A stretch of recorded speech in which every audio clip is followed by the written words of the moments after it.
నిర్ధారణ పరీక్షలు చేస్తున్న ఇంటిపై సోదాలు చేసి లింగ నిర్ధారణ యంత్రాన్ని అందుకు సంబంధించిన వస్తువులు స్వాధీనం చేసుకున్నట్లు జిల్లా ఎస్పీ సింధు శర్మ తెలిపారు.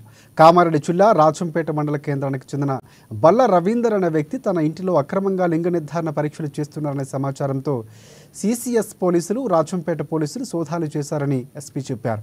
ఇక బల్ల రవీందర్ గతంలో రాజంపేటలో మల్టీ స్పెషాలిటీ ఆసుపత్రి, కామారెడ్డి నందలి కౌశల్య ఆసుపత్రిలో ఈ స్కానింగ్ విభాగంలో పనిచేస్తున్నట్లు తెలిపారు. ఈ కేసులో ప్రమేయం ఉన్న సామ్సన్, దుర్గాప్రసాద్, బోయిని యాద్గిరి, బక్కి ప్రవీణ్ కుమార్ అనే 5 నేరస్తులు కూడా అరెస్టు చేసి రిమాండ్కు తరలించినట్లు ఎస్పీ వివరించారు.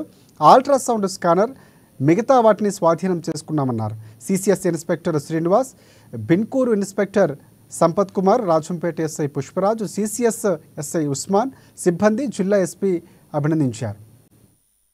ఒక అల్ట్రాసౌండ్ కామారెడ్డి జిల్లాలో ఆన్ స్పెసిఫిక్ ఇన్ఫర్మేషన్, అంటే కొంతమంది వ్యక్తులు ఈ లింగ నిర్ధారణ పరీక్షలు చేస్తున్నారు అనే అనుమానంతో మన local police and CCS teams చాలా రోజులుగా ఇన్ఫర్మేషన్ గ్యాదర్ చేస్తూ, క్లూస్ వర్కౌట్ చేస్తూ నిన్న రాజంపేట్ గ్రామ వాస్తవ్యుడైన బల్ల రవీందర్, తండ్రి పేరు సుదర్శన్, అతను తన ఇంట్లో ఈ సెక్స్ డిటర్మినేషన్ టెస్ట్ చేస్తున్నాడు అన్న ఇన్ఫర్మేషన్ తోటి రాజంపేట్ పోలీస్ వాళ్ళ కోఆర్డినేషన్తో ఇల్లు సెర్చ్ చేస్తే మనకి అవర్ సస్పిషన్ వాజ్ కన్ఫర్మ్డ్.